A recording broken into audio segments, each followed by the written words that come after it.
Ok, hermanos, hoy día ustedes saben que hemos seguido una serie de estudios que tienen que ver con las misiones, con la obra misionera. Y quizás por un tema de formación de escuela, ¿no? Hemos intentado aliterar cada uno de los estudios porque de esa manera es más fácil también recordar los estudios. Entonces comenzamos hablando acerca del obrero y las misiones, ¿se acuerda? Hermano Francisco Villalobos. Y él nos mencionó que cada uno de nosotros es parte de la misión como obrero. Y que ser obrero no significa necesariamente que tenemos que cruzar los mares, ir a otro lugar para ser parte de la misión, porque evidentemente en el lugar donde Dios nos ha puesto, en ese lugar nosotros también somos un misionero. ¿Se acuerda que él decía que la primera persona que tiene que hablarle a su familia es uno mismo? La primera persona que tiene que hablarle a sus compañeros de colegio, sus compañeros de universidad, sus compañeros de trabajo, es uno mismo. Entonces uno es parte de la misión como obrero en ese sentido. El segundo estudio tuvo que ver con la oración y las misiones y cuán importante es poder orar en las misiones o por los misioneros para que el Señor les abra puerta para que puedan proclamar su evangelio. El tercer estudio tuvo que ver con la ofrenda y las misiones. Y hablamos, el segundo fue hermano Alan Arevalo, el tercero fue hermano Cristian Olivero, y él particularmente nos habló de que una iglesia que está comprometida con las misiones, efectivamente lo hace no solamente a partir de la oración, no solamente a partir de enviar, sino también muchas veces a partir de lo que nos es más difícil poder consagrar, o es lo último que consagramos al Señor, ¿no? Que tiene que ver con nuestros propios recursos económicos. Entonces, él efectivamente estuvo hablando de esto y la necesidad de los recursos económicos. A mí me corresponde hoy día, siguiendo con esta aliteración de temas, hablar acerca de la obligación de las misiones. La obligación de las misiones. Y la pregunta es, ¿las misiones son una obligación? Bueno, vamos a dejar la pregunta ahí expuesta, ¿no? La vamos a responder en un ratito más, o a medida que vayamos estudiando, vamos a responder esa pregunta. Pero antes de eso, antes de comenzar con el estudio, me gustaría que pudiéramos mirar un video. ¿Leo, está listo el video, Ashley? ¿Sí? Sí, el video que te mandé. Anoche me dijiste que estaba listo. Está como el Chavo el 8. El video me dice. El video.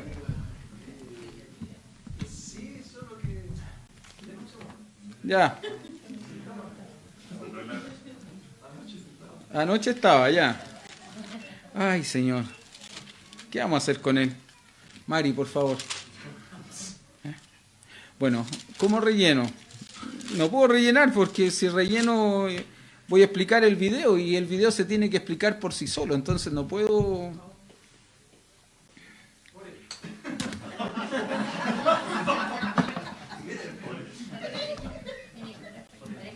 Claro, vamos a orar para que aparezca el video.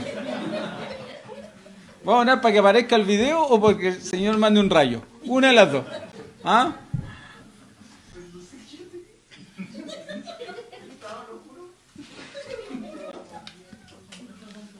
Bueno, déjeme preguntar. ¿Alguien ha escuchado hablar alguna vez acerca de Sophia Müller? ¿Sí? ¿Cuántos han escuchado hablar de Sophia Müller? ¿Sí? 2 personas. 3 personas. ¿Sí? Mire, déjeme decirle esto. Sophia Müller es una mujer bien particular, muy, muy particular. Ella ya no está con nosotros, ella ya está disfrutando, ¿no?, de la viva presencia de su Salvador. Esta mujer, Sophia Müller, fue una americana que hace muchas décadas atrás vino a servir en la selva. ¿Lo tienes? Entonces veamos quién... ¿Puede apagar la luz, por favor?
Gracias.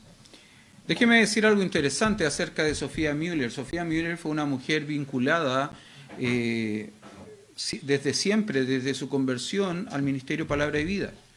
No sé si recuerda, pero que dice que un grupo de jóvenes en Nueva York le predicó el Evangelio y ella creyó y vino a estudiar en un instituto bíblico.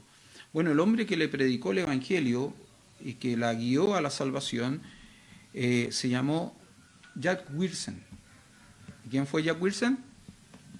El fundador de Palabra de Vida. Entonces, ella desde siempre estuvo vinculada de alguna manera con el Ministerio Palabra de Vida. Fue una mujer muy respetada en Argentina. Era una de las, yo diría, creo que sería, por así decirlo, la única mujer que fue capaz de pararse frente a José Jordán, el director y fundador de Palabra de Vida Argentina, y decirle, no, José. Nadie se atrevería a hacer eso, ¿no? Ningún hombre se atrevería a decirle, no, José. Bueno, Sophia Müller se atrevió. Fue tremendamente valorada y respetada. Su testimonio fue tremendamente conocido. Muchos jóvenes, varios jóvenes, alumnos del Instituto Bíblico allí en Palabra de Vida, vinieron a la selva para servir juntamente con Sophia Müller. Uno de ellos, Ramón Rivas, un misionero paraguayo, vino a servir a la selva y murió asesinado por la guerrilla colombiana. ¿Por qué? Porque la labor que ellos estaban desarrollando en medio de la selva estaba siendo demasiado fructífera. Muchos indios, muchos aldeanos locales que eran utilizados para la plantación y la cosecha de la coca estaban saliendo de ese negocio, estaban saliendo de ese trabajo, a partir de la predicación del Evangelio de Sophia Müller. Los últimos años de Sophia Müller, una chilena tuvo el privilegio de cuidarlo. No sé si ustedes sabían eso, y no sé si saben cómo se llama esa chilena, que la cuidó en su enfermedad, porque ella nunca quiso salir de la selva, se resistió, porque ella quería morir en la selva, en el lugar que ella amaba. Esa mujer que la cuidó se llama Mabel Alvarado. ¿Sabían, no? Es la tía Isidora. Mabel, en su rol de misionera, enfermera en la selva, cuidó de Sophia Müller. Ahora uno podría pensar, ¿no? Sophia Müller fue una mujer ejemplar, una mujer que muchos quizás quieren imitar, por lo tanto debió haber gozado de muchos privilegios, de muchas regalías, de grandes condiciones. No importa si ella vivía en la selva, debía vivir cómoda. Déjeme decirle que no. Déjeme decirle que no. Ella dormía ni siquiera en una hamaca, ella dormía en una reposera. ¿Conoce estas reposeras? Estas sillas de plástico que se utilizan muchas veces en los balnearios para que uno descanse. Son agradables para descansar, ¿no? Por algunas horas mientras uno está en la playa. Bueno, ella dormía cada noche en una reposera de plástico. Esa era su cama. Otro chileno también fue y tuvo el privilegio de servir juntamente con Sophia Müller en los últimos años. Este chileno se llamó Pedro Pino. Pedro Pino. Y Pedro tenía una particularidad. Él salió de la iglesia de Lo Valledor. Y la particularidad que tenía Pedro es que tenía un defecto físico que no era compatible con la selva. Sin embargo, él sirvió junto con Sophia Müller en la selva. Pedro era rengo. Tenía una pierna más corta que la otra. Por lo tanto, él tenía esta dificultad al caminar, que era una dificultad que no era compatible con la selva. Sin embargo, él experimentó esto. ¿Por qué comienzo con esto? ¿Qué tiene que ver todo esto con el mandato o la obligación de las misiones? Porque en una ocasión a Sophia Müller le hicieron una pregunta. Y esta pregunta fue un poco, o la respuesta a esta pregunta fue un tanto contradictoria. Pero así también como fue contradictoria, controversial, también fue impactante. A Sophia Müller le preguntaron qué sintió ella cuando sintió el llamado de Dios a las misiones. ¿Qué sintió ella cuando sintió el llamado de Dios a las misiones? Y Sophia Müller contestó, franca y directa como era ella, es que se equivoca, yo no sentí ningún llamado. Y la respuesta a esa pregunta ya es controversial, ¿no? Es contradictorio. ¿Cómo que no sintió ningún llamado? No, yo no sentí ningún llamado, dijo. ¿Sabe cuál es uno de los problemas más grandes de la iglesia en el día de hoy? es que nos movemos por sentimientos y no por convicciones. Si no siento leer mi Biblia, no la leo. ¿No es que si la leo y sin sentir leerla soy un hipócrita? Si no siento orar por una persona, no oro, porque no es que si no siento orar por la persona soy un hipócrita. Si no siento ir a congregarme, ir a la iglesia, no voy, porque si no siento hacerlo y voy, soy un hipócrita. Hermano, no se equivoque. Eso no es hipocresía. Eso es obediencia. Porque Dios no le ha dicho en ninguna parte de la Biblia, usted va a escuchar, si sientes leer, lee. Si sientes orar, ora. Si sientes congregarte, congrégate. No, eso no es hipocresía, hermano. No se equivoque. Eso es obediencia. El problema de la iglesia en el día de hoy, lamentablemente, de los creyentes en el día de hoy, de los cristianos en el día de hoy, es que la mayoría de nosotros nos movemos por sentimientos y no por convicciones. Cuando a Sofía Miller le preguntaron, ¿qué sintió ella cuando sintió el llamado de Dios a las misiones? Ella respondió, no se equivoque, yo no sentí ningún llamado. Entonces le dijeron, ¿y qué fue entonces? No, dijo, yo escuché un mandato. Y los mandatos no se cuestionan, los mandatos se obedecen.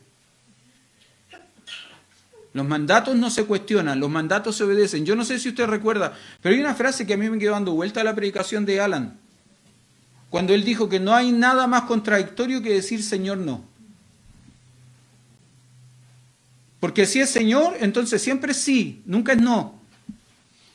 Porque yo no cuestiono el mandato de mi Señor, yo simplemente lo acepto. Hoy día vamos a hablar acerca de la obligación de las misiones. Y cuando nosotros pensamos en la obligación de las misiones, probablemente cuando hablamos de las misiones, hay un pasaje bíblico, hay un texto bíblico que viene casi de manera natural a nuestra mente. Y este texto bíblico, si usted lo busca, por ejemplo, en su Biblia, probablemente como título va a aparecer el título de la Gran Comisión. ¿Recuerda cuál es el pasaje? Más o menos. Mateo 28, ¿no? Ya, ahora eso es como bien general, ¿no? En la calle, como en la comuna y la calle, ¿no? Mateo 28. ¿Y cuál es el número de la casa? En realidad, desde el 16 en adelante. Mire lo que dice el texto, ¿no? Pero los 11 discípulos se fueron a Galilea, al monte donde Jesús les había ordenado, y cuando lo vieron le adoraron, pero algunos dudaban, y Jesús se acercó y les habló diciendo, toda potestad me es dada en el cielo y en la tierra, por tanto id y haced discípulos a todas las naciones, bautizándoles en el nombre del Padre, y del Hijo y del Espíritu Santo, enseñándoles que guarden todas las cosas que os he mandado, y aquí yo estoy con vosotros todos los días, hasta el fin del mundo. Amén. Ahora, probablemente cuando nosotros pensamos en misiones, generalmente cuando se predica misiones, este es el primer texto o el primer pasaje que viene a la mente, tanto de los que predicamos como también de los que escuchan. Y está bien. Pero déjeme decirle que este no es el único pasaje que se conoce como la Gran Comisión. Hay otro más, que es un pasaje complementario a este pasaje. Ahora, tienen una característica ambos pasajes, que los dos plantean el mismo mandato, pero hacen un énfasis distinto en los resultados o en los alcances de ese mandato. ¿Cuál es el otro mandato? ¿O cuál es el otro pasaje? Bueno, Marcos capítulo 16, verso 14 al verso 18. Mire, búsquelo por favor. Marcos capítulo 16, verso 14 al verso 18.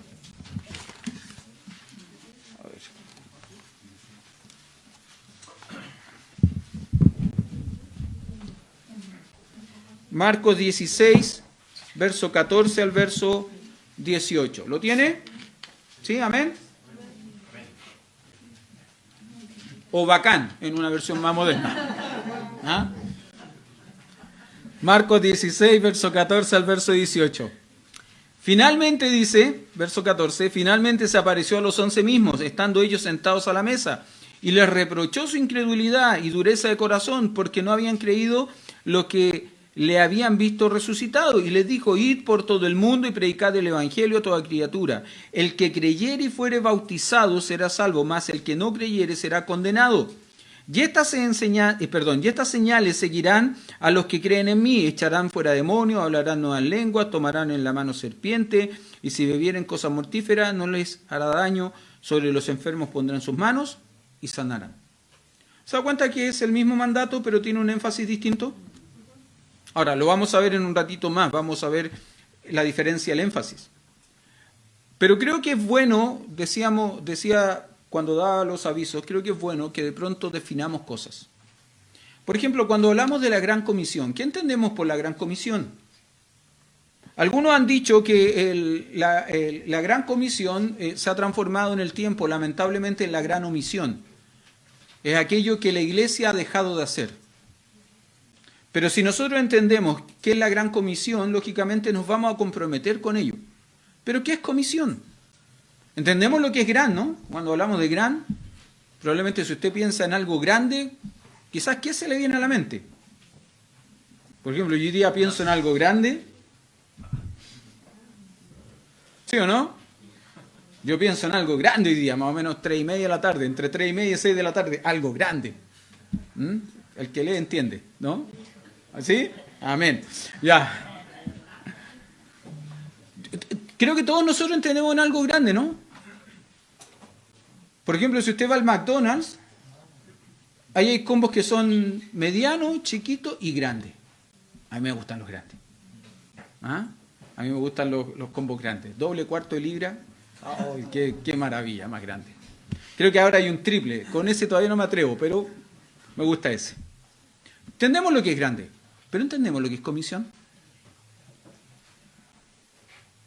¿Qué entiende usted por comisión? Mire, yo ayer pensaba, ¿no? La palabra comisión se utiliza en distintos ámbitos y tienen distintos significados.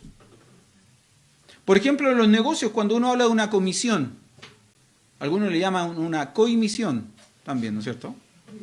Pero cuando hablamos de comisión, ¿de qué estamos hablando? Que es un estímulo económico que se le da a alguien que participa en un negocio. Y como es un estímulo económico, hay personajes o participantes concurrentes a un negocio que no pueden recibir comisiones. Sobre todo los que tienen que tomar decisiones. Porque si no, se podría pensar que ellos están siendo estimulados para decidir por uno y no por otro. Entonces, eso es una comisión, un estímulo económico en el ámbito financiero. En el ámbito social, bueno, es un grupo de personas a la que se le delega una autoridad, ¿no es cierto?, de un colectivo mayor para que puedan tomar decisiones. Por ejemplo, cuando una iglesia está sin pastor, nombran la comisión de púlpito.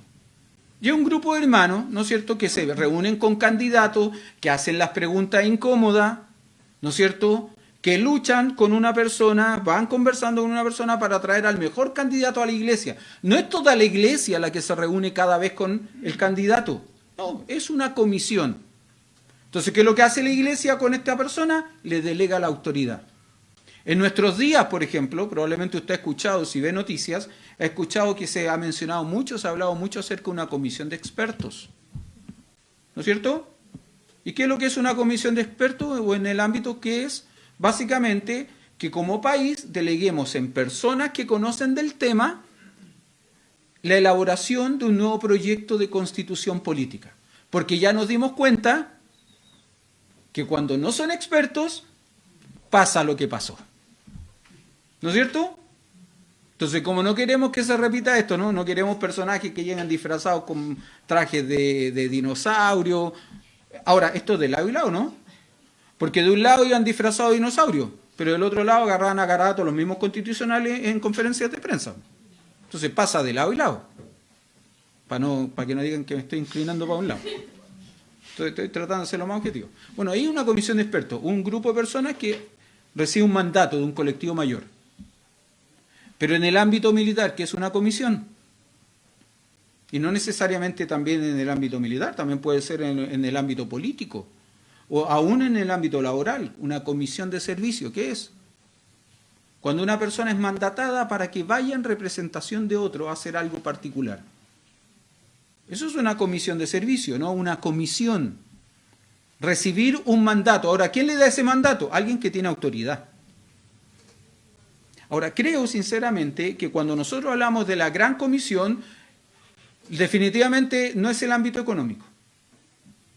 Definitivamente no es el ámbito social.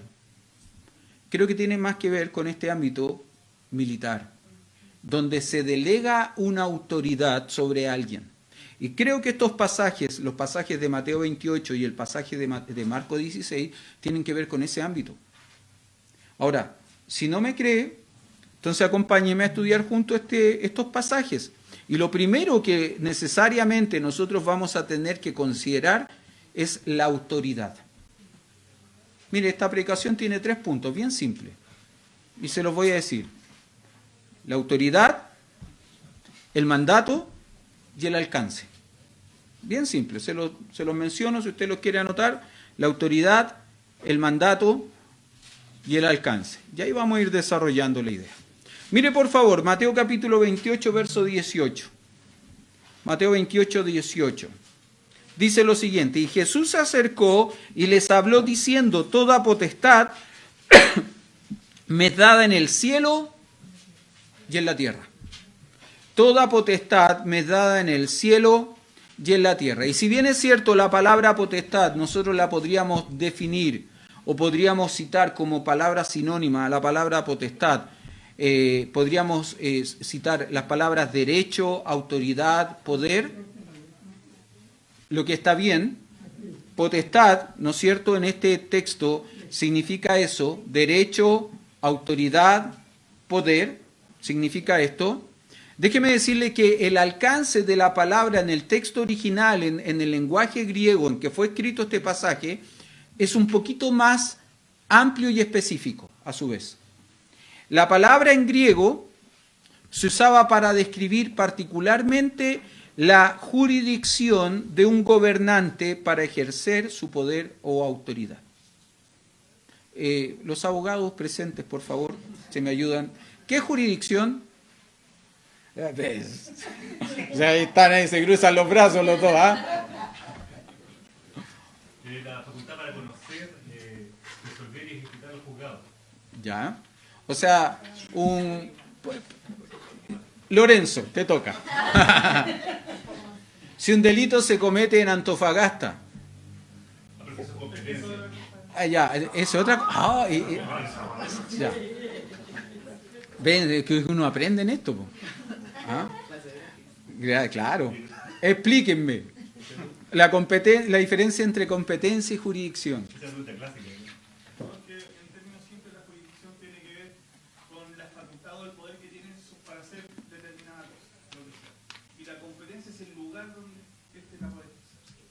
O sea que un juez, dos jueces distintos en una misma ciudad podrían no tener la misma jurisdicción. No, la jurisdicción la tienen todos los jueces. Ya. Es que la competencia hay que distinguir también entre territorio, cuantía y Ya, bueno. materia. Dejémoslo ahí. Dejémoslo ahí. Ok, gracias. Me dejaron más enredado, pero bueno, ya, no, está bien. Ahora, sí, 7 años, sí, tienes toda la razón. ¿No? 7 años no fueron gratis, ¿no? Lo que le estaba diciendo. En el caso de la palabra potestad utilizada en Mateo 28, habla de la jurisdicción, de nuevo, de un gobernante para ejercer su poder y autoridad. Ahora, cuando Cristo dice que tiene toda potestad, dice que Él tiene toda jurisdicción para hacer lo que está haciendo. Y lo interesante es que Él dice que esa jurisdicción aplica tanto al cielo como a la tierra. No tiene límites. Toda potestad me es dada en el cielo y en la tierra. Ahora, ¿por qué Cristo tiene esta potestad? ¿Por qué Cristo tiene esta autoridad? ¿Qué es lo que ha delegado en Él? ¿Qué es lo que ha hecho que Él tenga esta autoridad? Sí, que es Dios. Él dijo que era Dios, ¿no? ¿Sí? ¿Lo demostró? Sí. Ahora, ¿qué es lo que demuestra que Él es Dios? ¿Sus milagros? su poder, sus milagros? ¿Moisés hizo milagros? Sí, no era Dios. ¿Elías hizo milagros? Sí, no era Dios. Usted sabe lo que demuestra que Cristo es Dios, ¿no? Su resurrección. Mire conmigo un texto que es muy interesante. Romanos capítulo 1. Me encanta este pasaje. Cada vez que pienso en este punto particular, cito el mismo texto. Así que probablemente yo ya lo he citado alguna vez acá. Romanos capítulo 1, verso... Vamos a leer desde el 1. Pablo, siervo de Jesucristo, llamado a ser apóstol, apartado por el Evangelio de Dios, que él había prometido antes por sus profetas en las Santas Escrituras acerca de su Hijo, nuestro Señor Jesucristo. Note cómo empieza a hablar del Señor Jesucristo. Que era del linaje de David, según la carne, que fue declarado Hijo de Dios con poder, según el Espíritu Santidad, por la resurrección de entre los muertos. Y la pregunta que cabe aquí es la siguiente. ¿Cómo? Cristo fue declarado Hijo de Dios con poder por el Espíritu Santidad, por la resurrección de los muertos. O sea, antes no era Dios. Cristo, desde que tuvo un minuto de vida hasta que murió en la cruz, ¿no fue Dios? Sí, sí fue Dios. Recuerde que Él fue 100% hombre, fue 100% Dios. Él fue Dios. Acá lo que está diciendo, no está diciendo que fue hecho Dios, sino que fue declarado. Acá dice Hijo de Dios. Déjeme explicar esto, ¿no? Y creo que lo he dicho también. En la cultura hebrea y aún en la cultura grecorromana, un hijo de era lo mismo, decir que alguien era hijo de era decir que era lo mismo que. Entonces, cuando alguien decía o se definía, se decía a sí mismo, yo soy hijo de, estaba diciendo, bueno, yo soy igual a esa persona. Por eso que los fariseos más de alguna vez quisieron apedrear al Señor Jesucristo. Porque Él decía, yo soy hijo de Dios. Él sanó a un paralítico en un día de reposo. Y vino el cuestionamiento, ¿por qué lo hiciste en el día de reposo? Y la respuesta de Cristo fue, bueno, mi Padre hasta en este momento trabaja y yo trabajo. Ya lo querían apedrear no por haber quebrantado el día de reposo, sino que lo querían apedrear porque estaba diciendo que era Dios, porque estaba diciendo que era un hijo de Dios haciéndose igual a Dios. Déjeme decirle que en el texto de Romano, nos está diciendo que él fue declarado no fue hecho hijo de Dios por la resurrección. No, lo que está diciendo es que fue declarado, vale decir, la resurrección confirmó, dijo de él lo mismo que él había dicho antes. Eso es. Es su resurrección la que valida, la que le da el sustento, la base a su poder, la que le da la autoridad. Por eso que Él puede decir, toda potestad me está en el cielo y en la tierra. Claro, porque Él resucitó. Usted tiene que entender este pasaje en el contexto histórico que se encuentra, ¿no? Este pasaje se encuentra en el contexto histórico de las horas posteriores a su resurrección y aparición a sus discípulos. Por eso que en Marcos capítulo 16 dice que Él reprocha a algunos de sus discípulos por su incredulidad, porque no le creyeron a aquellos que vinieron antes atestiguando que Él había resucitado. Entonces, Él les tiene que hacer este reproche, ¿no? Bueno, el Señor Jesús es la autoridad que nos comisiona. El Señor Jesús tiene el poder, la autoridad, el derecho, la jurisdicción, la competencia y todas las otras cosas legales y judiciales para mandarnos a hacer lo que Él nos está mandando a hacer. Ahora, ¿cómo lo sabemos? Bueno, porque recuerde que hay textos de la Biblia que nos hablan de esto, ¿no? Filipenses capítulo 2, verso 9 al verso 11, por lo cual Dios también le exaltó hasta lo sumo y le dio un nombre que es sobre todo nombre, para que el nombre de Jesús se doble toda rodilla de los que están en los cielos y en la tierra y debajo de la tierra, y toda lengua confiese que Jesucristo es el Señor, para gloria de Dios Padre.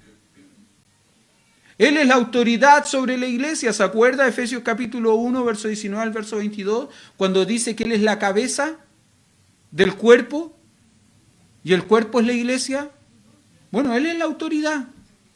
Él es la autoridad de la iglesia, universal y local.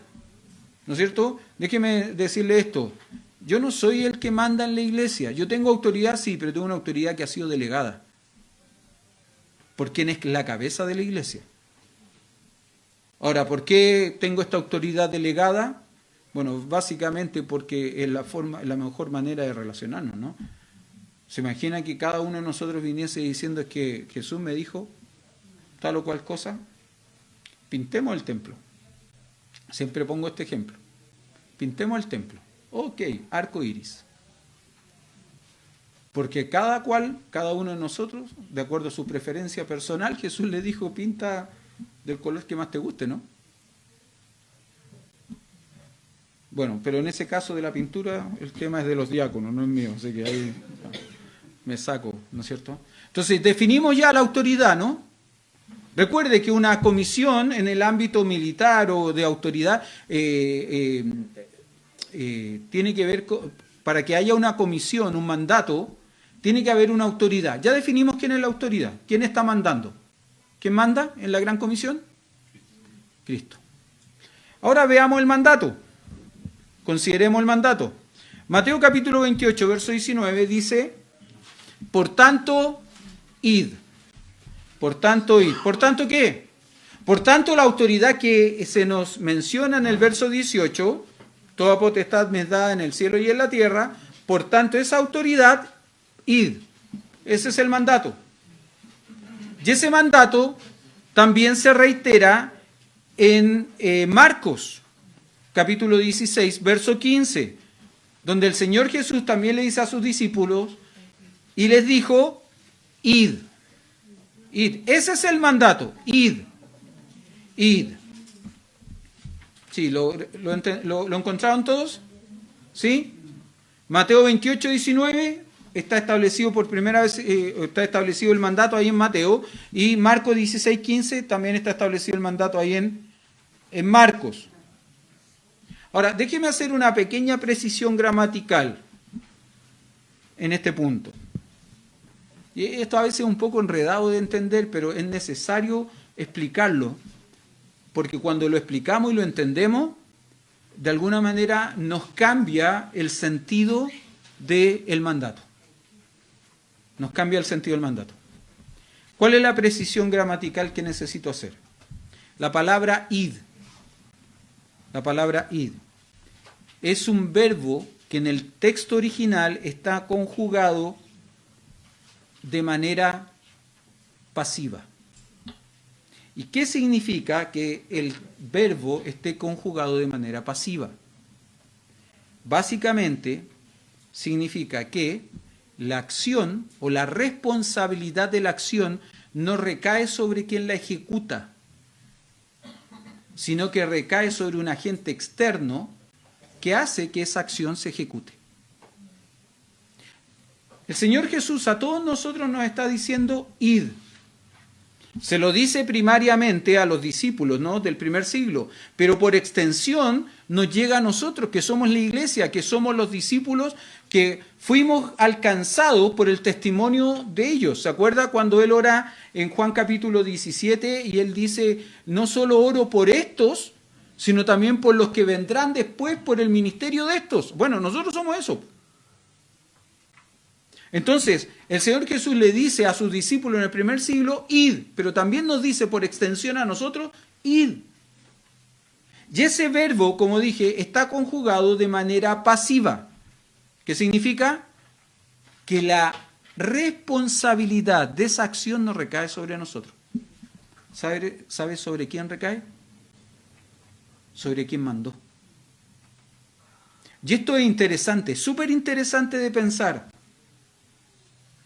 Porque de alguna manera nos da esta garantía. La garantía es que el éxito de ir no depende de mí. Depende de quién me mandó. Es Él quien se va a asegurar que yo llegue donde debo ir. No, es que no me atrevo porque pucha, es que cómo, no sé, y si no tengo los recursos. No me atrevo porque pucha, es que si no tengo el apoyo. Y si tengo problemas, y si me falta algo. Hermano, déjeme decirle algo. siempre va a haber falta de recursos, siempre van a haber problemas, siempre va a faltar algo, siempre. Pero la responsabilidad de que se logre aquello para lo cual he sido comisionado no es mía, es de Dios. Es Él quien nos manda. Por eso que es importante entender y hacer esta precisión gramatical de que este verbo está conjugado en una voz pasiva. Ahora, no es lo único, sino que también está conjugado de una manera que la acción se realiza una vez y se completa. Ahora, ¿cuánto dura esa acción? No lo sabemos. Eso está indefinido. ¿Cuánto durará la acción?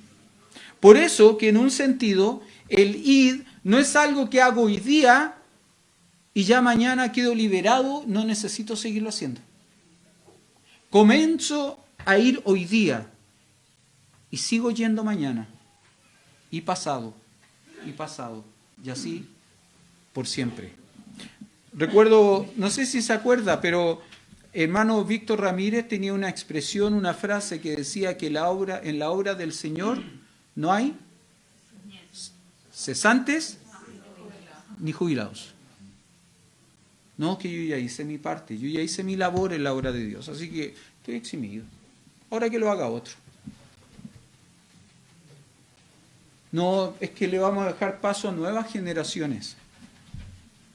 Perdón, hermano, ¿y eso de dónde sale en la Biblia? ¿Dónde está en la Biblia que nuevas generaciones tienen que venir a asumir nuevos desafíos? Yo estoy claro, ¿no? O sea, y perdón que use este ejemplo, no están ahora, así que puedo hacerlo. Esta parte la editan para que no salga, porque han estado mirando los videos, ¿no? Pero estoy claro que si yo fuese misionero con palabra de vida a esta edad, yo ya debiera estar pensando en salir a hacer otra cosa. Porque mi público objetivo, yo no cuadro con el público objetivo de ese ministerio. Alcanzando a la juventud con el Evangelio de Jesucristo. Y ahí voy como tatita, ¿no? Apoyándome en un bastón. No cuadra, ¿no? No cuadra. Lógicamente, generaciones tienen que alcanzar generaciones. Jack Wilson, citaba a Jack Wilson al principio, ¿no? Él decía que cada generación debe alcanzar a su generación. Y eso significa que un niño debe alcanzar a un niño, un joven a un joven, un adulto a un adulto y un anciano a un anciano. Pero mi experiencia personal, perdone que cite esta experiencia personal, mi experiencia personal en los años en las iglesias donde yo he estado desde pequeño hasta ahora, es que generalmente los ancianos no, ya hicieron todo lo que tenían que hacer. Y ya no hacen nada más. Yo estuve en una iglesia donde, interesantemente, era una iglesia que se había conformado a partir de familias que habían ido creciendo, ¿no? Llegaron los abuelos, los padres, los hijos, los nietos, y resulta que a medida que iban avanzando,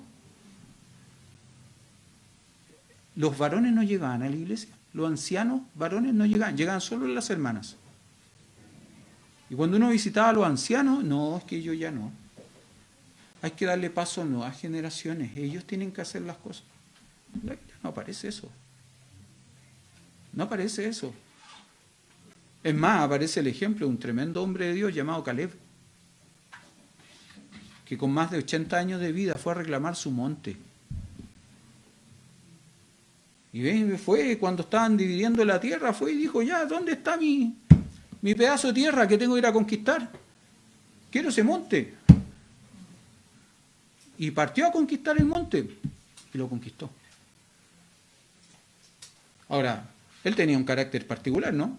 Había sido uno de los 2 espías que 40 años atrás había dicho ningún problema. Es verdad, la tierra está llena de gigantes, ¿ah? Está llena de guerreros esforzados, es verdad, pero los vamos a comer como pan tierno. Tenía un carácter especial, ¿no? ¿Y sabe por qué? Porque él no sentía, él creía. y le creí a Dios. Sigo. Si no, me voy a ir por otro lado que no quiero irme.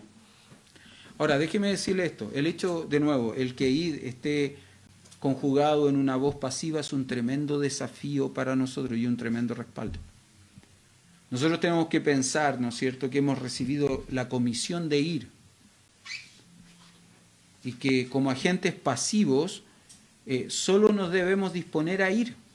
¿Por qué? Porque quien nos dio la comisión, vale decir nuestro Señor Jesucristo, se ocupará de llevarnos a donde Él quiere que nosotros vayamos. Ahora, observemos, por favor, dijimos que vimos la autoridad, estamos viendo el mandato. Veamos la diferencia de los énfasis. ¿Se acuerda que le mencioné que ambos textos son conocidos como la Gran Comisión, pero tienen énfasis distintos? Mateo 28, verso 19, dice, por tanto, id, ¿y qué cosa? Haced discípulos, ¿a quién? A todas las naciones. Mientras que Marcos capítulo 16, verso 15, ¿qué es lo que dice? Y les dijo, id por todo el mundo, ¿y qué cosa? Predicad el Evangelio. ¿Logra notar la diferencia en el énfasis? El mandato es el mismo, id, pero el énfasis es distinto. ¿Cuáles son los énfasis? Uno es hacer discípulos y el otro, predicar el Evangelio. Ahora alguien me podría decir, pastor, bueno, es imposible no hacer lo uno sin lo otro. No, es que a veces perdemos de vista esto, ¿no? Déjeme decirle que el orden correcto debiese ser primero Marcos y luego Mateo. Porque yo no puedo hacer discípulos de gente que no se ha convertido, que no ha creído. Pero yo no puedo participar en la conversión, en la salvación de personas y dejarles vacíos, botados. Ponía este ejemplo un día en clase, en la facultad. No sé si he puesto este mismo ejemplo acá. Nunca me acuerdo dónde hablo lo que hablo. La verdad, tengo ese problema. Y yo le decía esto, ¿no? El 20 de marzo del año 2000, 20 para las 6 de la mañana, nació un gran muchachito llamado David Esteban Ugalde Escárate. Nació en la clínica presbiteriana Madre e Hijo, ahí en Santa Rosa. Por la naturaleza de su nacimiento, su mamá tuvo que estar 3 días hospitalizada. Fue por cesárea. Al tercer día le dieron el alta, así que la fui a buscar, la llevé en un auto hasta la casa, ¿no es cierto? La pusimos cómoda en su habitación, muy cómoda, ¿no es cierto? Y estábamos súper cómodos y como a las 3 horas después tocaron el timbre, salimos a abrir y era David que había llegado a la casa en ese momento solito. ¿No es cierto? Como pudo, se agarró de la reja, subió, ¿no es cierto? Guaguito como estaba, subió, tocó el timbre y cuando salimos a ver, pegó un grito, ¡guau!, que quería decir, ¡llegué! ¿Me lo creerían?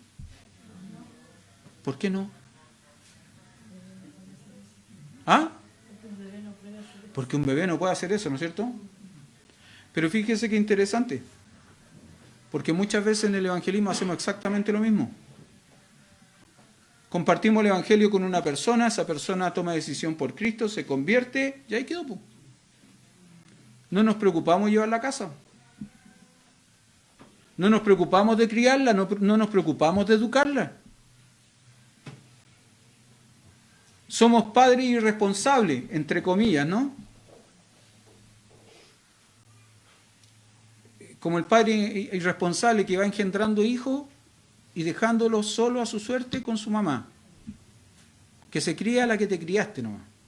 A veces en el evangelismo somos exactamente igual. Vamos, compartimos el evangelio, le predicamos a una persona y críate como te críes.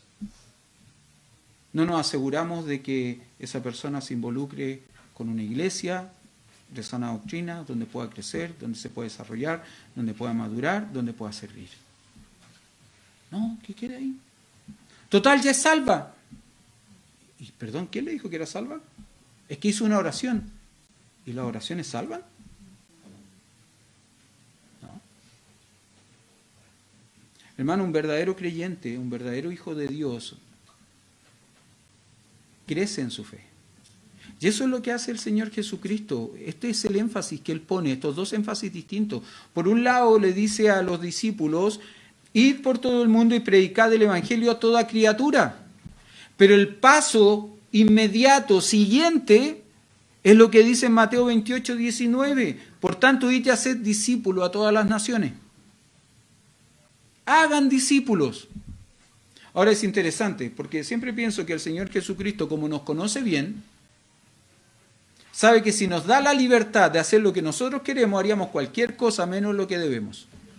Entonces Él dice claramente qué es lo que debemos enseñar cuando discipulamos.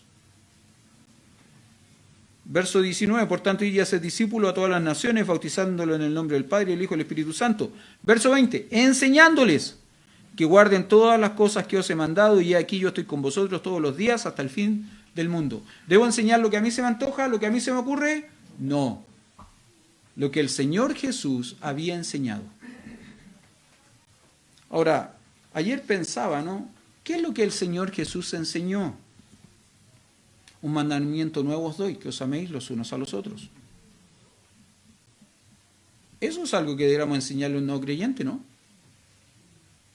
El Señor Jesús enseñó que debíamos amarnos los unos a los otros, enseñó que debíamos servirnos los unos a los otros. ¿Se acuerda que Él les da una nueva enseñanza a sus discípulos en la noche previa a su encarcelamiento, cuando le lava los pies?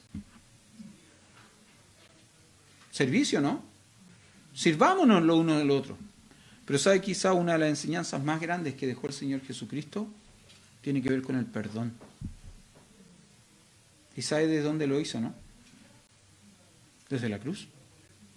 Padre, perdónales, porque no saben lo que hacen. Son algunas de las cosas que el Señor Jesús enseñó, algunas, no todas, ¿no? A veces nosotros pensamos que el discipulado son 10, 12 pasos de una serie de estudios que tenemos que hacer, ¿no? Y si seguimos los discipulados de Nueva Vida en Cristo, como hemos seguido por algunos años en esta iglesia, tenemos un problema, ¿no? Porque Nueva Vida en Cristo tiene volumen 1, 2, 3, 4, 5, creo que va como en el 6. Y antes que termine el 6, ya va a ver el 7, ¿no? Hace unos años atrás, conversando con mi esposa, recuerde que nosotros al principio teníamos discipulados los días jueves aquí afuera, y cuando no teníamos salas, se hacían salas de discipulado en los autos. Y un día conversando con mi esposa, yo le dije, ¿sabes qué? Vamos a cortar con los discipulados. Y usted me dice, pastor, ¿pero cómo? Eso es antibíblico. No, vamos a cortar con este tipo de discipulado. Porque resulta que algunas hermanas iban en el volumen 3, volumen 4. Y no está mal que aprendan, no está mal que estudien. El tema era cuándo esas hermanas que están en el volumen 3, volumen 4, iban a comenzar el volumen 1, ahora ella con otra persona. Hermano Francisco en su predicación, esto es lo bueno y lo malo de estar en este punto del mes. Que como yo ya escuché a otros, puedo citarlo a ellos, ¿no? Pero hermano Francisco decía una cosa interesante respecto al obrero y las misiones. ¿Cuántas veces personas vienen, pastor, le voy a traer un amigo, una amiga, un familiar, para que le predique el evangelio? Y uno se pregunta, bueno, ¿y usted no puede? Yo a veces me lo pregunto, ¿no? Lo pienso, no lo digo porque si lo digo puedo ser muy brusco, entonces no lo digo, pero a veces lo pienso, ¿no? Y usted no podría, ¿no? Así que ya sabe, hermano, cuando me traiga alguien, ya sabe lo que estoy pensando.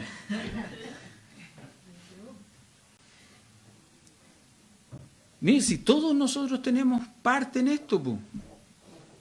Yo no quiero avergonzarlo, pero se imagina yo quisiera avergonzarlo y le preguntase a usted, ¿cuántas personas han predicado el evangelio a otra persona alguna vez en su vida? Levante la mano. Sería complicado, ¿no? Para algunos sería complicado responder eso. Ahora, si yo le preguntase cuántos años de creyente tiene y empezáramos a hacer un juego, ¿no? Ya. ¿Cuántos años de creyente tiene? Es un juego, no tienen que seguirlo. 10, ok. ¿Cuánto le han predicado a una persona en 10 años? A 2, a 3, a 4. A medida que voy aumentando la cantidad de personas, probablemente las manos irían bajando, ¿no? ¿Sabe? Para mí es triste, pero yo he escuchado más de alguna vez personas que me dicen, no, es que a mí me da vergüenza. ¿Vergüenza qué? Predicar el Evangelio. ¿Por qué? Es que no sé. Pero tenemos años de creyente. Y muchos de los que me dicen me da vergüenza ya han pasado por el discipulado donde se les ha enseñado cómo evangelizar. Hermanos, si evangelizar es súper simple. ¿Recuerda lo que le predicaron, lo que le hablaron a usted? ¿Sí? Bueno, usted tiene que hablar exactamente lo mismo. Y si no, le cito un pasaje, 1 Corintios capítulo 15, verso 3 y verso 4. Que Cristo Jesús murió conforme a las Escrituras, fue sepultado y resucitó conforme a las Escrituras. Ese es el Evangelio. Ahí está el Evangelio. Después matices más, matices menos. Pero eso es. Eso es. Ahora, ¿se acuerda que le dije que id estaba conjugado en voz pasiva? ¿Sí? Déjeme decirle que los énfasis de Marcos y Mateo, o sea, predicad y haced, son verbos o palabras que están conjugados en voz activa. ¿Se acuerda que le dije que la voz pasiva significaba que la responsabilidad de la acción no recaía sobre quien la ejecutaba, sino el agente que mandaba? Bueno, cuando la voz es activa, ahora sí, la responsabilidad de la acción recae sobre la persona que realiza la acción. Entonces, en un sentido, lo que Jesús le dijo a los discípulos fue, vayan, yo me preocupo de llevarlos, vayan. Pero les dijo, prediquen y hagan discípulos. Y eso ya no es responsabilidad mía, es responsabilidad de ustedes. Entonces esa es la promesa en un sentido, ese es el mandato en un sentido. Vayan, Él nos lleva. Vayamos, porque Él nos lleva. Pero mientras vayamos, tenemos que predicar y hacer discípulos. Y esa responsabilidad es nuestra. ¿Se acuerda lo que dijo Sofía Müller, no? Yo no sentí ningún llamado. Yo escuché un mandato y lo obedecí. Eso es lo que debiésemos hacer nosotros como creyentes, en nuestra vida como creyentes. Debiésemos ir, predicar el Evangelio y hacer discípulos. Y hacer discípulos. Mire,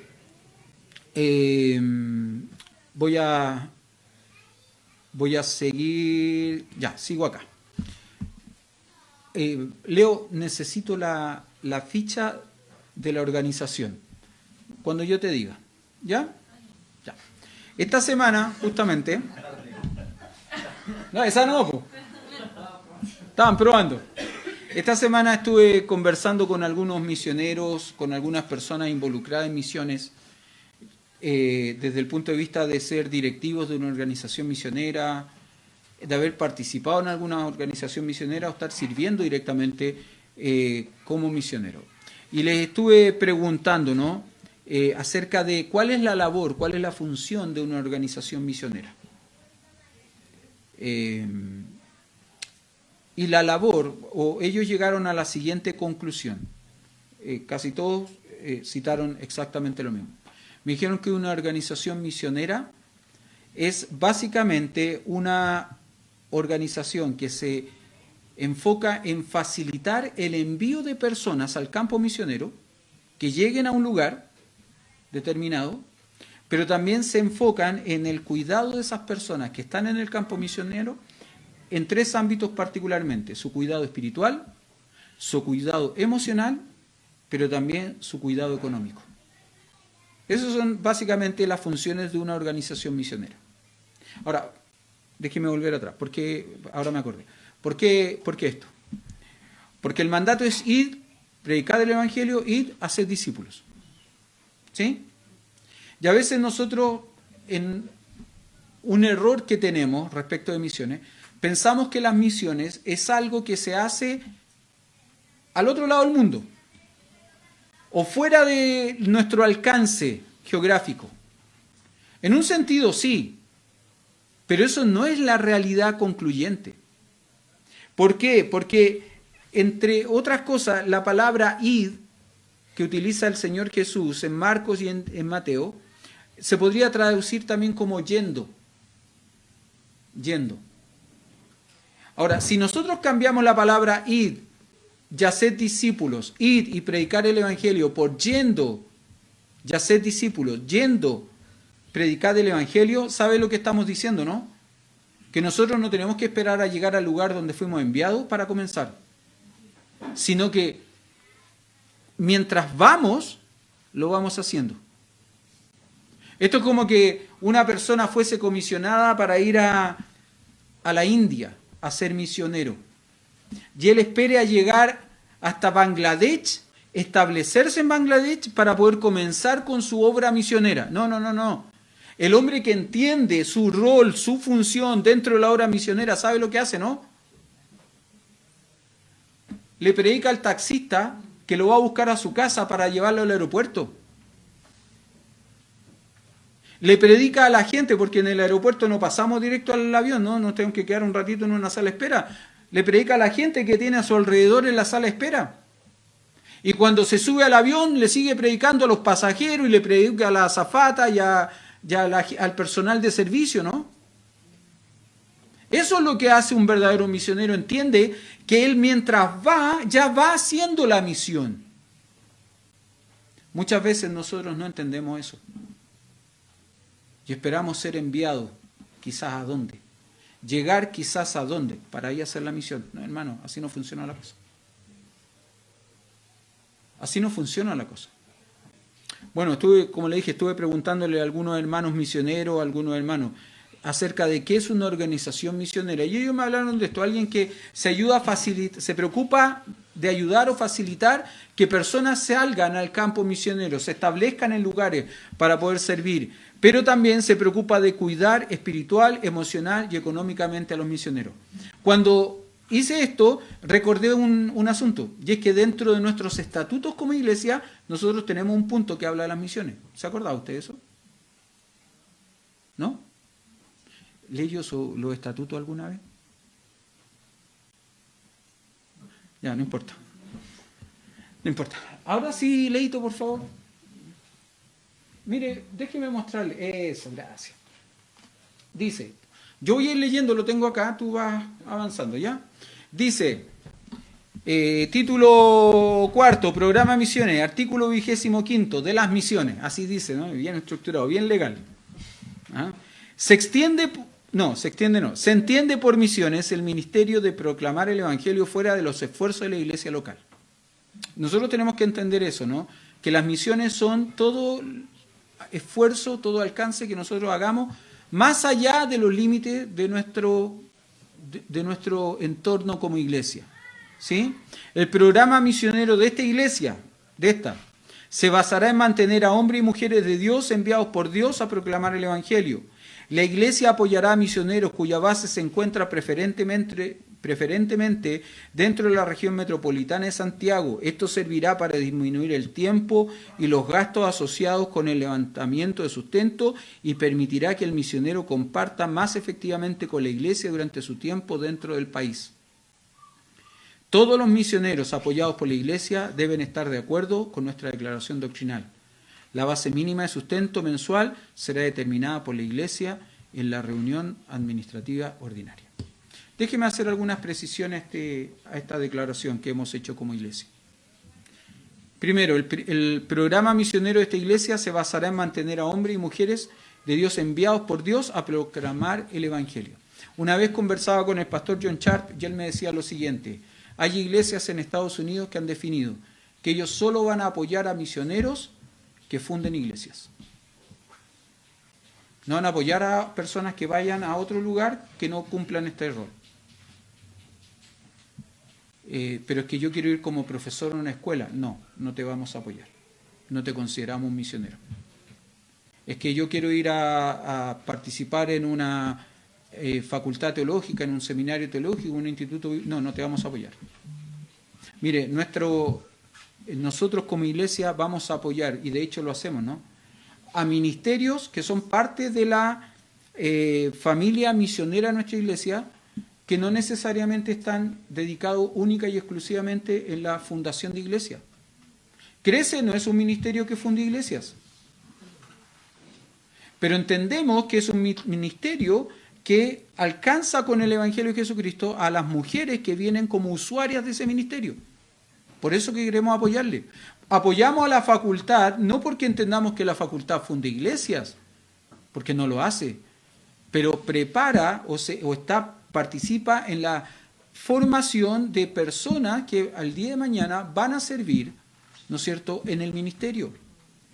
De alguna manera apoyamos a misioneros de Palabra de Vida, aunque Palabra de Vida no funde iglesias, porque esa es su definición, no funde iglesias, pero al final, en la práctica, hermano, ¿cuántas iglesias en Santiago hay que han sido fundadas por ex alumnos de Palabra de Vida o misioneros, o que han sido misioneros con Palabra de Vida? Un montón. Un montón, aunque su definición primaria no lo es. ¿No es cierto? Segundo, la iglesia apoyará a misioneros cuya base se encuentra preferentemente dentro de la región metropolitana de Santiago. ¿Eso significa que nosotros vamos a apoyar solo a misioneros que sirven en Santiago? No, lo que dice esta declaración es que su base, vale decir, la organización misionera que los ha enviado, que los ha comisionado, entendemos que los manda a la iglesia, pero la organización misionera que se encarga de reunir los fondos, de mantener esta relación íntima, estrecha entre la iglesia y el misionero, se encuentra acá en Santiago. ¿Por qué? Porque de esa manera facilitamos todo el proceso. Si no fuese así, o sea, si esto significa que solo vamos a apoyar a gente que está en Santiago, Angélica, los Luzuriaga Roja, los Navarro Román, Florece, no podrían ser parte de nuestra familia misionera, ¿no? ¿Quiénes solamente podrían ser parte de nuestra familia misionera?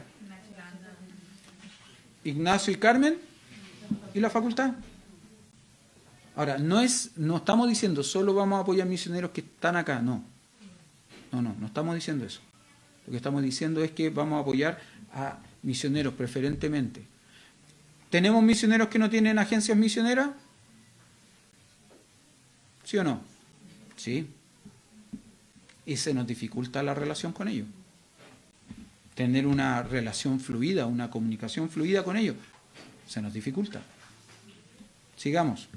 ¿Todos los misioneros apoyados por la Iglesia deben estar de acuerdo con nuestra declaración doctrinal? Sí. ¿Entiende por qué, no? Creo que esto es bien sencillo de entender. Déjeme decirle, nosotros apoyamos a la Facultad Teológica, pero no podríamos apoyar, por ejemplo, al Instituto Bíblico Nacional. ¿Sabe por qué?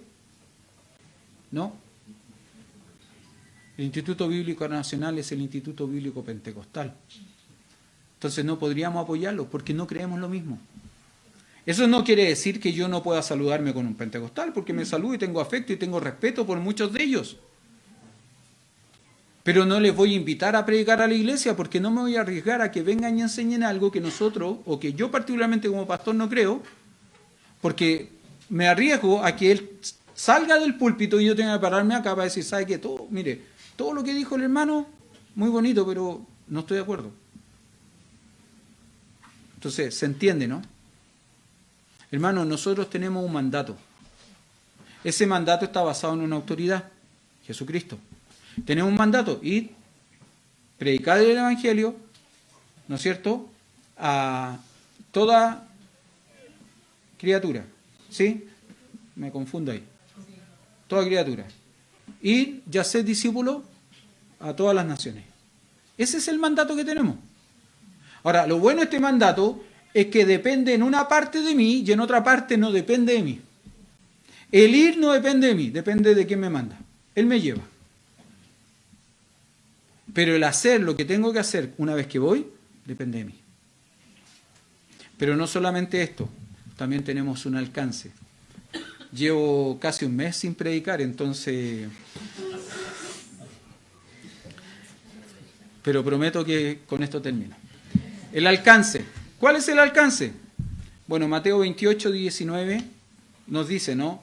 Por tanto, id y haced discípulos a todas las naciones.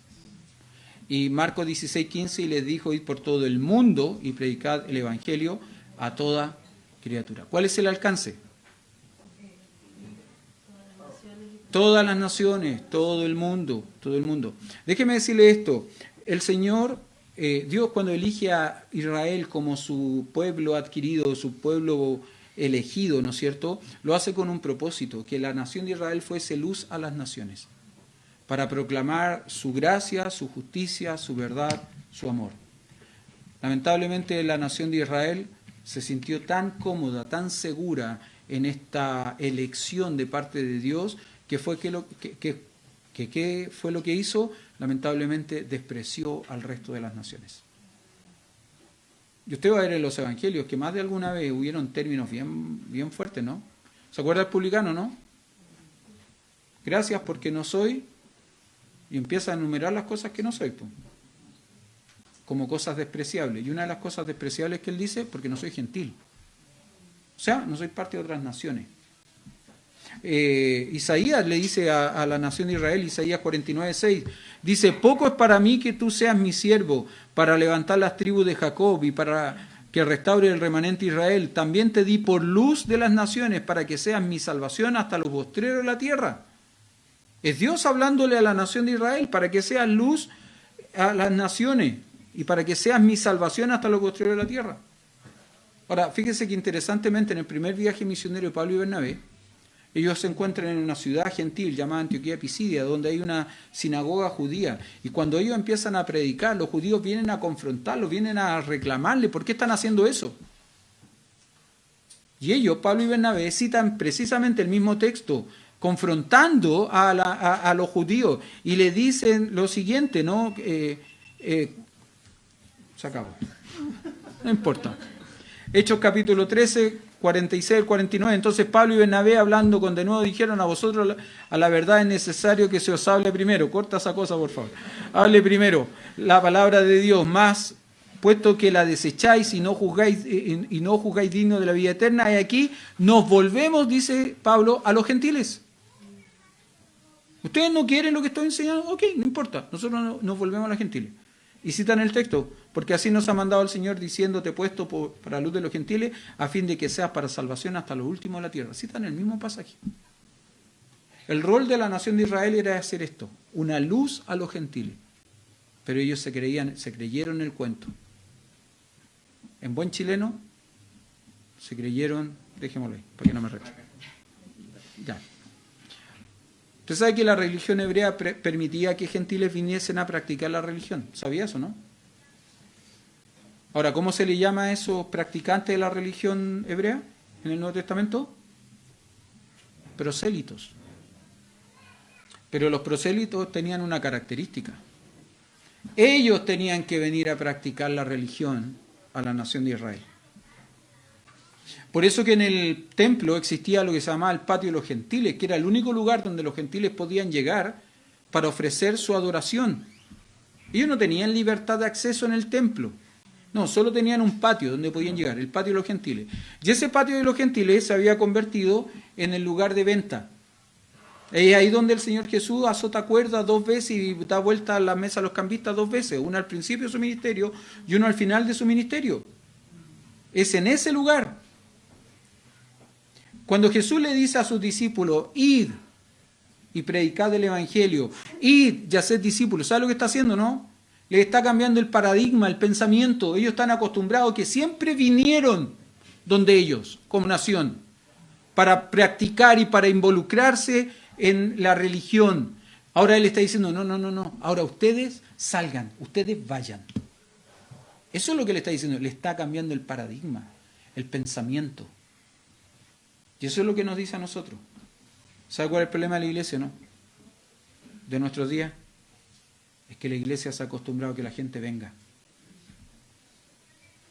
Y no a que la iglesia salga. Le pasó a la iglesia, a la primera iglesia en Jerusalén. Se sintieron tan cómodos, conviviendo, compartiendo la comunión, partiendo el pan, las oraciones. Se sintieron tan cómodos. ¿Que sabe lo que tuvo que hacer Dios? No, para que se cumpliese el mandato, los tuvo que perseguir. Los tuvo que perseguir. Jesús le dice a sus discípulos, antes de ascender, Hechos capítulo 1, verso 8, recibiréis poder cuando haya venido sobre vosotros el Espíritu Santo y me seréis testigo en Jerusalén, en toda Judea, en Samaria y hasta lo último en la tierra. ¿Sabe qué? La palabra testigo ahí, la palabra mártir. Usted sabe lo que es un mártir, ¿no? Es una persona que está dispuesta a morir por lo que cree. Y bueno, en la práctica eso sucedió. Ahora sí. Ahora no. Ahora sí, ahí está. Sáqueme las letras. Fíjese, eso fue lo que sucedió, ¿no? Mire, ese cuadrito refleja cómo murieron los apóstoles. Salvo Juan, que muere de viejito en la isla de Patmos, todos los demás murieron. Pedro, que era particular, cuando le dicen que lo van a crucificar, dice, no, por ningún motivo, igual que mi Señor, no. ¿Me van a crucificar? Sí, ok, a mí de cabeza. Pues ahí está, de cabeza. Después Simón el Celote, Andrés, Felipe, crucificados. Pablo, el último apóstol, como abortivo, decapitado en Roma. Bartolomé, decapitado. Santiago, muerto a espada. Tadeo, hachado. Mateo, asesinado. Matías, quemado en fuego. Santiago, apedreado. Y el último, Juan, de viejito en la isla de Patmos. O sea, ¿se cumplió? Se cumplió. Se cumplió, hermano. Fueron testigos del Señor. Déjeme decirle una cosa, nosotros tenemos el mismo poder que tuvieron ellos. Ojalá no tengamos el mismo fin. Ahora, si yo le dijese a usted, ¿usted está dispuesto a morir por Cristo? Esta es una pregunta muy clásica en campamentos, ¿no? A jóvenes muchas veces le decimos, ¿no? ¿Estás dispuesto a morir por Cristo? ¡Amén! ¡Bacán! ¿Estás dispuesto a morir por Cristo? ¿Sabe cuál es el problema, no? Que están dispuestos a morir, pero no están dispuestos a vivir. Y eso marca la diferencia. Eso hace, en definitiva, la diferencia. Luego mire cómo es la propagación, ¿no? Hay un mapa, el más chico de los dos. Mire la propagación, dice que debe ser Jerusalén, y me seréis testigo en Jerusalén, Judea, Samaria y hasta lo último de la tierra. Jerusalén habla del ámbito local, el primer cuadrito que está abajo. Judea habla de un ámbito que es más amplio, ¿no es cierto? Samaria habla de un lugar al cual probablemente no nos sea grato ni cómodo llegar. Usted sabe que judíos y samaritanos no se trataban entre sí. Los judíos miraban con desprecio a los samaritanos. Pero el Señor Jesús le dice que aún a Samaria tenía que llegar el Evangelio. Y por último dice, hasta lo último de la tierra. Y déjeme mostrarle qué era lo último de la tierra en ese momento. Eso es. ¿Sabe lo que es eso? Es el alcance del Imperio Romano en el primer siglo. Eso era lo último de la tierra. Cuando pensaban en lo último de la tierra, ellos pensaban probablemente en Britania. De hecho, el apóstol Pablo le dice a los romanos, casi al finalizar, que él quiere llegar donde ellos para que ellos los encaminen para poder llegar hasta España, que era parte del Imperio Romano. Eso era lo último de la tierra. Ahora, nosotros entendemos que el alcance del mandato es mucho más amplio. Porque lo último en la tierra ya no es eso. Es mucho más. Usted sabe que al finalizar el primer siglo habían aproximadamente 250 millones de habitantes en la tierra. Y hoy por hoy somos aproximadamente 8.000 millones de habitantes. Solo dos países, China e India, tienen más de 1.350 millones de habitantes actualmente. Algunos pensaban o algunos decían, yo me acuerdo que yo tenía un pastor que siempre decía que él era feliz porque el Evangelio había llegado hasta lo último en la tierra, porque había llegado a Chile. Usted sabe que Chile tiene el territorio más austral del planeta. Entonces, si el Evangelio llegaba hasta ese territorio, que era el más austral del planeta, entonces significaba literalmente que había llegado hasta lo último de la tierra. Pero, tristemente, esta semana, un hermano escribió en el grupo que tenemos de WhatsApp de la facultad preguntando, ¿alguien sabe de una iglesia de sana doctrina en Curicó? Y empezamos a preguntar, averiguar, y llegamos a la conclusión de que no hay iglesia de sana doctrina en Curicó. No hay una iglesia donde nosotros le podamos decir a la gente, ¿sabe qué? Vaya con confianza a esta iglesia, busque este pastor. Entonces, si eso es así, tenemos algún problema, ¿no? ¿Usted sabe lo que nos reveló el terremoto del 2010? Una de las cosas que pasó con el terremoto del 2010, cuando íbamos hacia el sur con ayuda, como las carreteras estaban rotas, estaban malas, nos tuvimos que salir de la carretera panamericana y muchas veces nos tuvimos que meter por caminos secundarios y meternos a pueblitos pequeños. ¿Sabe lo que nos permitió descubrir eso? Que Chile es más que Santiago, más que Rancagua, más que Talca, más que Curicó, más que Chillán, más que Concepción. Que entre medio hay pueblitos pequeños que necesitan ser alcanzados con el Evangelio. A veces pensamos que ir y predicar el Evangelio, ir y hacer discípulos es algo que tenemos que hacer en China, en la India, en la selva amazónica. No. Usted puede ir, predicar el Evangelio, usted puede ir y hacer discípulos en esos pueblitos pequeños que están olvidados, no por Dios, sino que muchas veces por la iglesia, que están entre Santiago y Arica, entre Santiago y Punta Arenas. Hermano, recuerde, las misiones no son algo sentimental. Las misiones son un mandato. Es una obligación. Y los mandatos se obedecen. Y usted tiene la responsabilidad de obedecer ese mandato en el lugar que se encuentra. Jesús le promete, le dice, anda, pero también le dice, yo te llevo. Porque eso es, anda, yo te llevo. Pero también le dice, haz lo que te toca hacer. Él ya hizo su parte. Ahora a nosotros nos toca la que nos corresponde a nosotros. Vamos a terminar.